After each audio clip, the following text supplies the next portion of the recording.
मुंबई की चकाचौंध से दूर खंडाला के घने जंगलों के बीच एक रास्ता जाता था जहां दिन में भी अंधेरा रहता था। उस रास्ते के अंत में खड़ी थी ब्लैकवुड हवेली, सालों से वीरान, खामोश और शायद शापित। अर्जुन की कार लोहे के जंग लगे गेट के सामने रुकी। उसने कार की हेडलाइट्स बंद की। अब सिर्फ बिजली की चमक में वो खौफनाक हवेली दिखाई दे रही थी। अर्जुन कार से उतरा। उसके हाथ में वो पुरानी घड़ी थी जो उसे एक रहस्यमयी बॉक्स में मिली थी। घड़ी की सुई अब भी चल रही थी, टिक टिक टिक, जैसे वो अर्जुन के दिल की धड़कन से होड़ लगा रही हो। अर्जुन ने गेट खोला और अंदर कदम रखा। हवेली का मुख्य दरवाजा हवा से अपने आप एक चीखती हुई आवाज के साथ खुल गया। अंदर धूल की मोटी परत थी और मकड़ी के जाले झूमर से लटक रहे थे। अर्जुन की जूतों की आवाज उस सन्नाटे को चीर रही थी। वो सीढ़ियां चढ़कर ऊपर गया। कमरा नंबर 404। दरवाजा हल्का सा खुला था। अर्जुन ने अपनी गन निकाली। कौन है वहां? सामने आओ। कोई जवाब नहीं आया। बस एक पुरानी आराम कुर्सी के हिलने की आवाज आई। चूं चूं चूं। अर्जुन कमरे में दाखिल हुआ। कुर्सी खाली थी, लेकिन अभी भी हिल रही थी और उस कुर्सी के ठीक सामने दीवार पर एक आदमकद पेंटिंग टंगी थी। उस पेंटिंग को देखते ही अर्जुन के पैरों तले जमीन खिसक गई।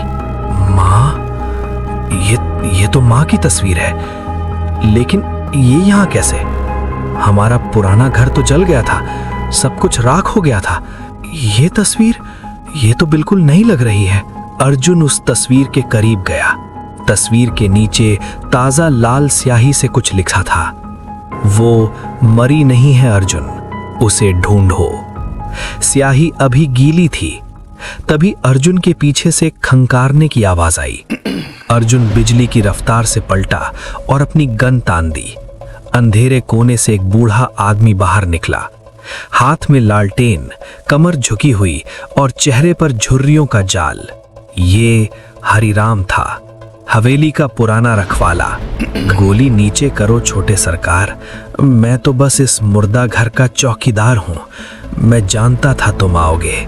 विक्रम साहब ने कहा था एक दिन उनका शेर वापस आएगा। तुम मेरे दादाजी को जानते थे, और ये सब क्या है? मेरी माँ के बारे में ये झूठ किसने लिखा है? बोलो, वरना ये गोली तुम्हारे सीने के आर पार होगी। झूठ? सच तो वो है अर्जुन, जो 20 साल पहले उस आग में छिपा दिया गया था। तुम्हारी माँ मरी नहीं थी, उन्हें गायब किया गया था। वो घड़ी तुम्हारे दादाजी ने अपनी मौत से एक दिन पहले मुझे दी थी, ताकि वक्त आने पर तुम्हें यहाँ बुला सकूं।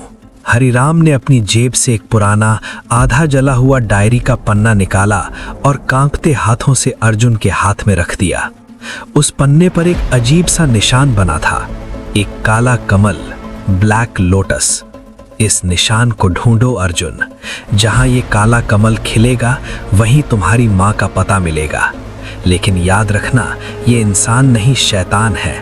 ये छाया लोक के लोग हैं।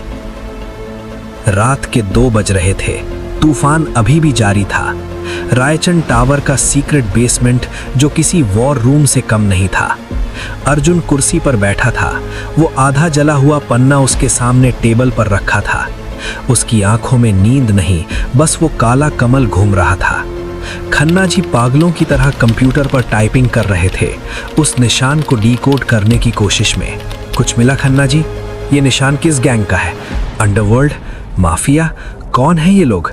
मुझे नाम चाहिए। डेटाबेस मैच नहीं हो रहा मालिक। ये निशान बहुत पुराना है। मैंने ऐसा सिंबल 30 साल पहले पुलिस की कोल्ड फाइल्स में देखा था। ये लोग भूत हैं सर, इनका कोई रिकॉर्ड नहीं है। अर्जुन ने गुस्से में टेबल पर जोरदार मुक्का मारा।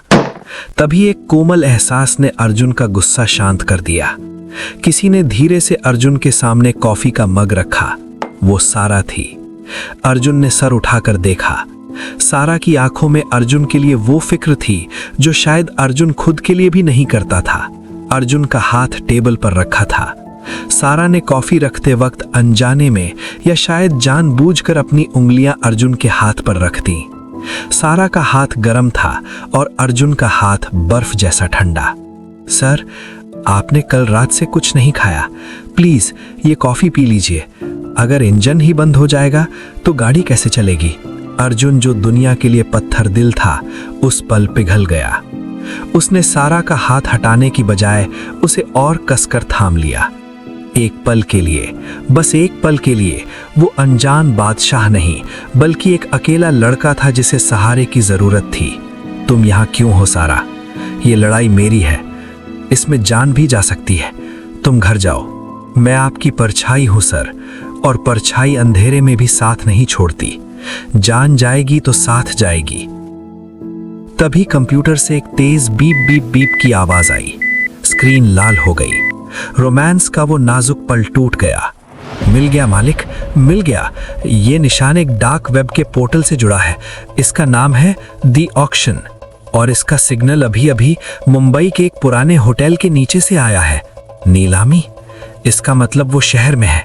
वहां आज रात बहुत कीमती चीज बिकने वाली है सर। कोई पुराना हथियार या कोई राज। कीमती चीजें नहीं खन्ना जी, वहां मेरी माँ का पता बिक रहा है और आज रात मैं उस नीलामी का सबसे बड़ा खरीदार बनूंगा। गाड़ी निकालिए।